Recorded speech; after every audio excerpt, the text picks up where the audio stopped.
Bonjour, je suis le docteur Jamel Benomar, je suis le directeur de la collecte de sang en Île-de-France et nous allons parler du don du sang. Le point premier, c'est qu'il faut prendre la décision de donner son sang, prendre la décision d'aider l'autre, prendre la décision de sauver une vie. En France, la transfusion sanguine ne s'adresse qu'à des gens dont le pronostic vital est mis en jeu.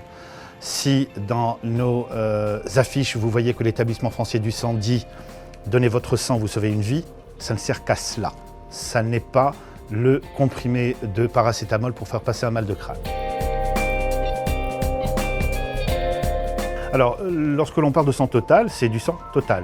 Donc, il y a la qualification biologique des dons qui est faite, bien sûr, mais la poche de sang va être fractionnée. C'est-à-dire qu'elle va être centrifugée de façon à séparer les globules rouges dans une poche, le plasma dans une autre et un concentré de plaquettes dans une autre. Et en fonction de tel ou tel autre produit, la durée de péremption est différente. Les concentrés de globules rouges, on ne sait pas les conserver plus de 42 jours. C'est leur limite d'utilisation. Le plasma, on peut le congeler. On peut le congeler, le surgeler par la suite et puis le garder pendant 1 an. Par contre, les plaquettes, et c'est un énorme problème, on ne sait pas les conserver plus de 5 jours. En fonction de la pathologie du patient, si c'est un problème d'anémie, eh bien, il recevra préférentiellement des concentrés de globules rouges. Si c'est une baisse de plaquettes due à une chimiothérapie d'une façon générale, pour une leucémie ou pour autre chose, il recevra des plaquettes. Et si c'est un grand brûlé, par exemple, ou bien une intoxication au plomb, ou bien des pathologies qui nécessitent à ce que le plasma soit changé, eh bien, ça sera du plasma. Toute personne âgée de plus de 18 ans et jusqu'à 70 ans peut donner son sang en France, à la condition de peser de plus de 50 kg et de venir sur un site de collecte mobile ou bien sur un site fixe avec une pièce d'identité. Ce sont les seules conditions. Bonjour, je m'appelle Alexandra, j'ai 25 ans et aujourd'hui je viens donner mon sang. Il y a des grands besoins toute l'année pour des patients, pour des gens et je voulais aider. Et comme on était plusieurs amis à vouloir accompagner une autre, on fait ça en groupe.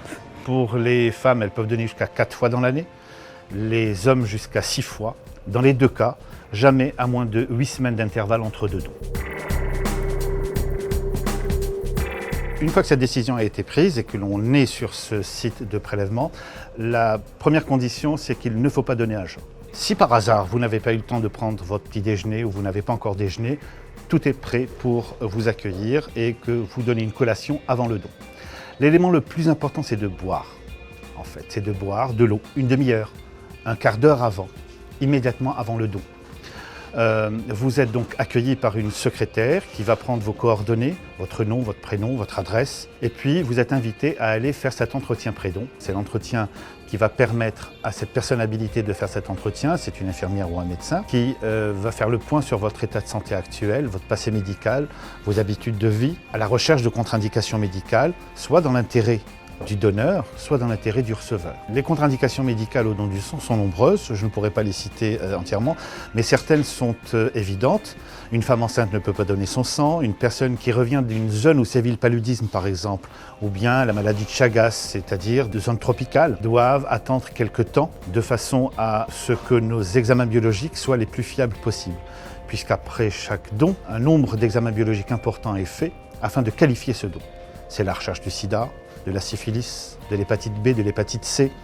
On fait bien sûr une numération de votre formule sanguine et nous allons bien sûr refaire le groupe sanguin et ceci quel que soit le nombre de dons que vous ayez fait. Si les examens biologiques étaient normaux, s'avéraient normaux, eh bien votre don sera donc proposé à des malades qui nécessitent une transfusion sanguine. Une fois que cela a été fait, vous êtes élu, vous êtes éligible au don et vous passez en salle de prélèvement où une infirmière diplômée d'État va vous prendre en charge, qui n'utilisera que du matériel stérile et à usage unique. Il n'y a aucune possibilité pour le donneur de contracter une pathologie quelconque. La quantité de sang qui est prélevée est aux alentours de 13% du volume sanguin.